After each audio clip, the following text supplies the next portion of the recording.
I've been reviewing business books for years.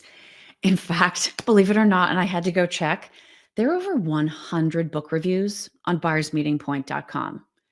Now, a lot of those books are by just a few authors who have made a real literary mark on our field. One of those authors is Kate Vitasek.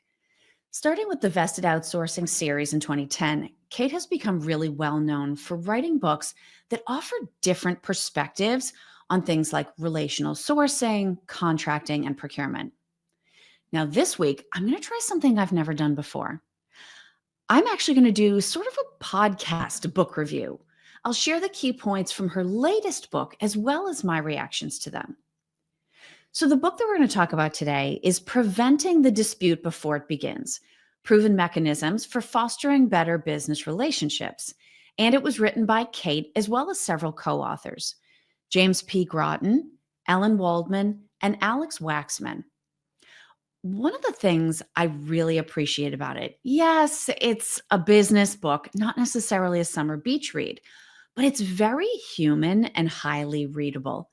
It actually looks at business relationships from their most troubled moments and then aspires to lay out a plan as well as offering up resources to help teams and individuals stay away from the trouble. Right from the outset, you get a sense of how the team feels or what their tone and approach is to this. On page 6, we read, quote, "Blessed are the peacemakers," a line pulled from the Bible, Gospel of Matthew, chapter 5, verse 9.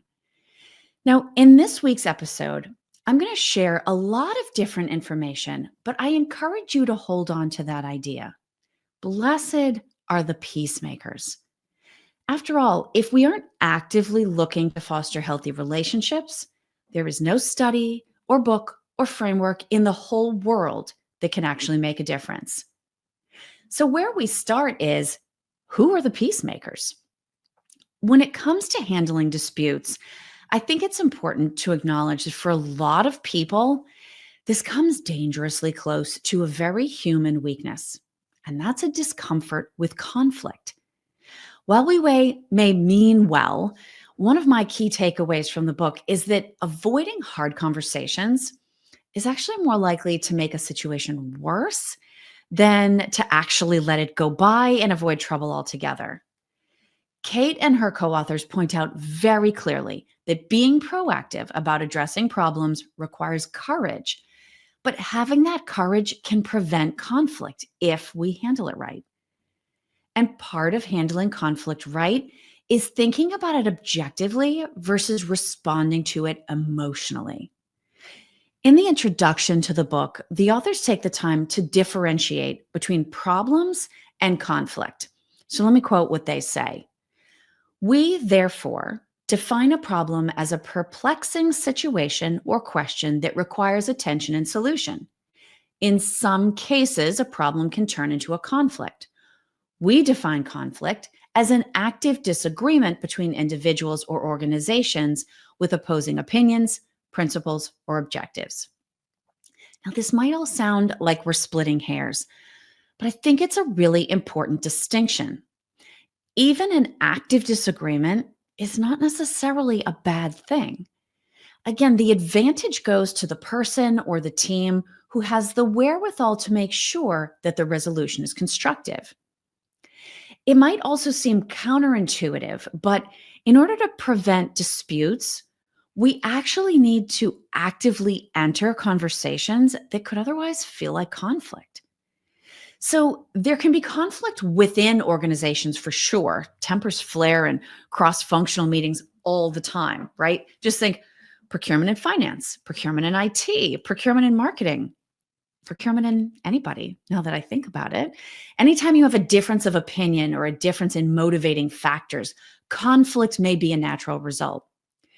But when I think about having read this book, my guess is that the majority of procurement professionals are likely to come to the information from more of a buyer-supplier relationship point of view. And when we look at the idea of dispute prevention through that lens, it becomes clear just how important it is to select the right suppliers to partner with in each case. Yes, cost matters, quality matters, capabilities matter, all of that. but also cultural alignment. And this cultural idea is not sort of like a soft skills, soft interest kind of thing. If you're managing a complicated category of spend or an outsourced service category, something is going to go wrong. Period. Full stop. There's absolutely no way to avoid it. Being able to resolve that quickly, fairly, and successfully, in a lot of cases, comes down to the culture of the two organizations and how well they work together. Now, again, with this idea of culture, I think the authors have an interesting perspective to share. Cultural fit shouldn't be seen as finding a partner whose organization is the same as yours. Do they use the same terminology? Do they have the same structure? Is their style the same? Are they the same level of maturity? It's actually about avoiding incompatibilities.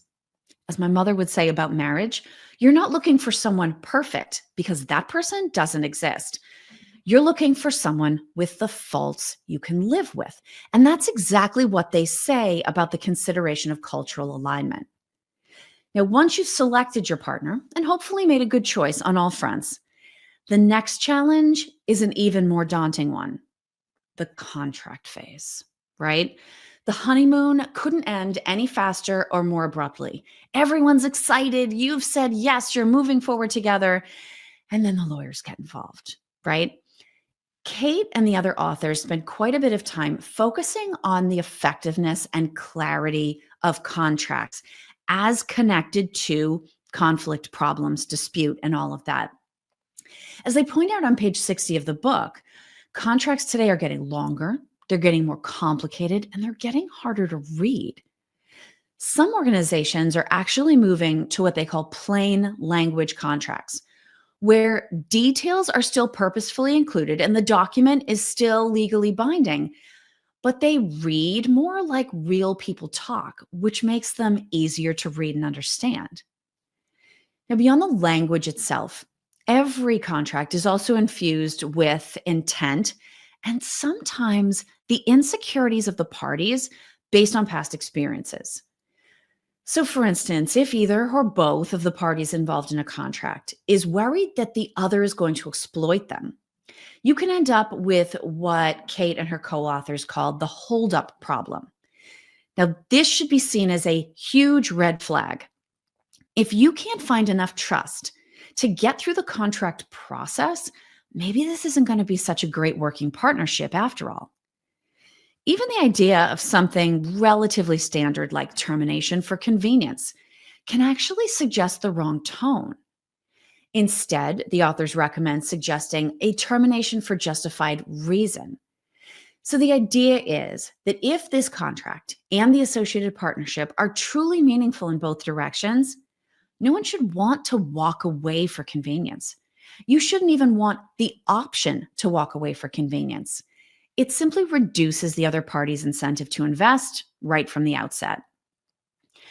Now, contracts are definitely not convenient. And the truth is, real supply partnerships aren't necessarily convenient either. No relationships in our lives are.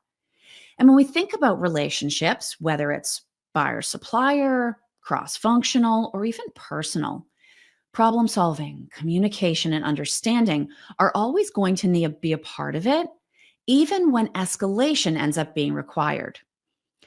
The themes covered in this book are complicated and they're intensely human, as I said at the outset.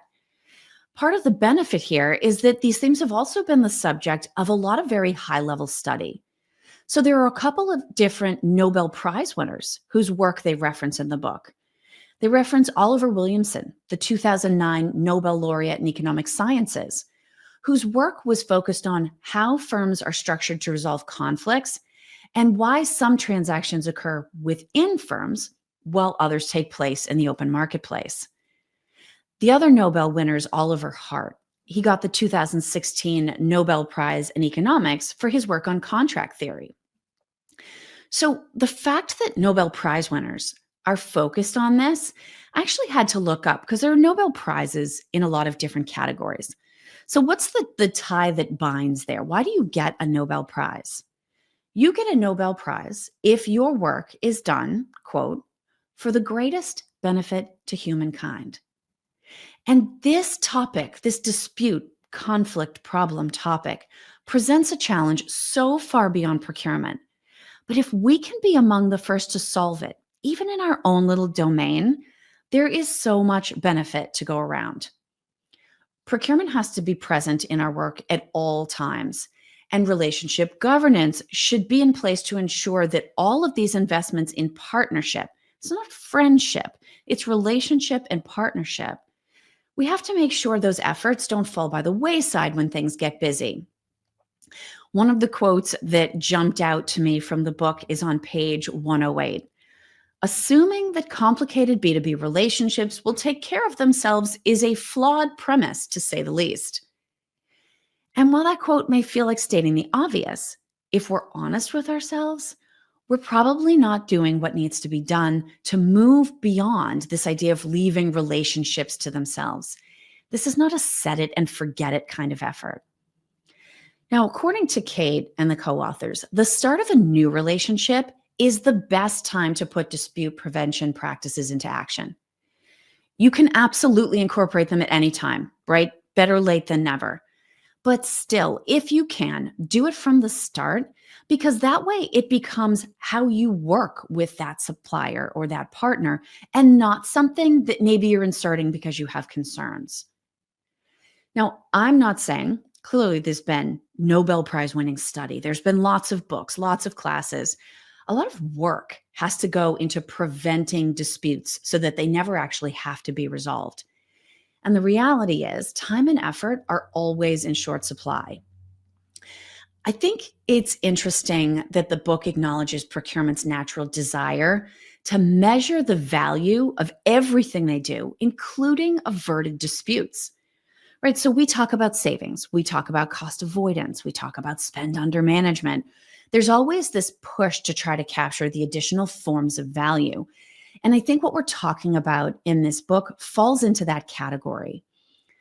Kate refers to these as, quote, non-events. And so as that, they become part of the non-event paradox. The idea of this is that disputes that happen get very expensive very quickly.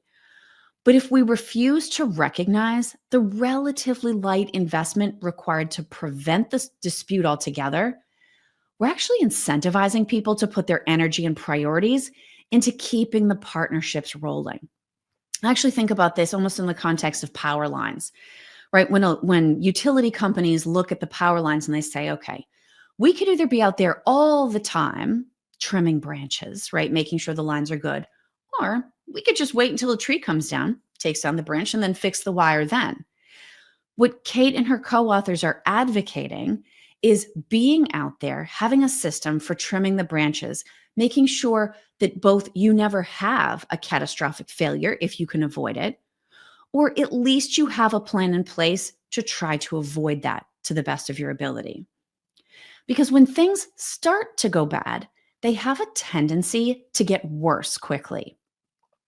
I hadn't read about him before, but chapter 7 of the book contains references to the work of Dr. Friedrich Glasel, the father of conflict theory.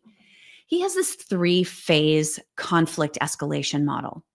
So as parties move along the continuum from a little bit of tension on the one end to final catastrophic failure and disaster on the other end, the situation actually gets worse as they go. According to Glasel, you start from win-win, everybody's happy, right? Even though there's a little tension. But right from that moment of tension, if you don't find a way to turn the ship around, you pretty quickly progress from win-win to win-lose to lose-lose. So stopping the progression from taking you to the next phase in his continuum is always the best plan. The other thing he points out is that if you resort to actions instead of communication, you actually end up with a 50% chance of failure. Now, that's my super rough math that I'm applying to this. So what ends up happening is as you go through this continuum, when you get to the point that you leave communication and you start reacting, that's the point when you switch from still being the possibility to have win-win to moving into win-lose. And that's where I'm coming up with my rough 50%. Somebody at that point is going to lose. Now, the next sort of third of his continuum is actually getting past threats, which is awful. The fact that you're getting to the point of threatening, like, I'm going to walk out, right? I'm going to depart this agreement. At that point, you're already in lose-lose territory. So the longer a dispute goes without being resolved, the worse each of the parties is willing to see the other as being. And that gives them sort of tacit permission to bring increasingly aggressive, selfish, non win win sorts of tactics into the situation. My takeaway from this, as bad as it might seem at any point, I'm not even a fan of tension. It both can and will get worse. The longer the dispute goes on, the worse the relationship between the parties is likely to get.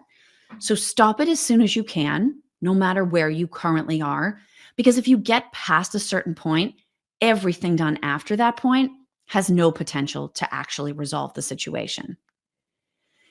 Now, as I got through the book, there's a section on pages 146 and 147 that I think really gets to the heart of the matter of conflict and problems and dispute being uniquely human in addition to being buyer-supplier situations.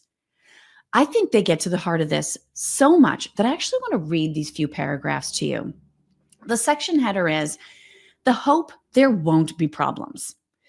And it reads, "It is human nature to ignore issues and hope they go away. Organizations and individuals often believe they will find ways to work through friction with strong personal relationships. Sometimes the strategy can work, but often it does not. Rather, research shows it is easy to fall into a negative tit-for-tat trap that leads from a win-win discussion to win-lose and ultimately a lose-lose mindset and behaviors, which can easily lead to the concept of shading, which we explored previously. Indeed, some fear that addressing the subject of a dispute prevention is akin to suggesting a happily engaged couple they should sign a prenuptial agreement. Just acknowledging the possibility of future disharmony might lead to resentment or even conflict. But even the most trusting relationships can falter over time and benefit from having dispute prevention mechanisms in their toolkit." Now, just to sum that up as super, super short, looking back to my consulting days, hope is not a strategy. I think this brief section of the book makes the case for what we thought of as conflict in the beginning of this episode, and instead seeing that as an opportunity to begin dispute prevention. Yes, it's going to be uncomfortable. I am with you there. But it's critical for making sure much worse things don't happen down the road. In other words, be the backstop. Be the one that recognizes you're on that continuum, that there's still an opportunity to change things, and everybody can be the winner. Because if you don't stop it before it gets too far down that road, you are guaranteed to be one of the losers. And I think this brings us back to that point I asked you to remember, which is, blessed are the peacemakers. Actually, I think it makes you question who the peacemaker or makers are in any situation.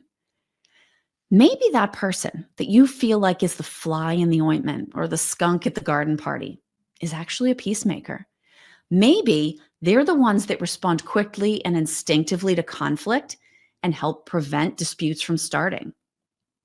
Maybe the person sitting quietly and just not making things worse on the other side of the table is passing on an opportunity to stop a dispute from becoming unresolvable.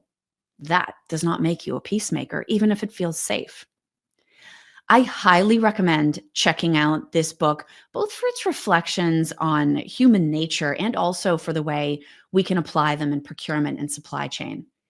So if you're interested, just to repeat it, the book is Preventing the Dispute Before It Begins, Proven Mechanisms for Fostering Better Business Relationships by Kate Vitasek, James P. Groton, Allen Waldman, and Allen Waxman. I'll also put a link to the book's page on Amazon in today's show notes.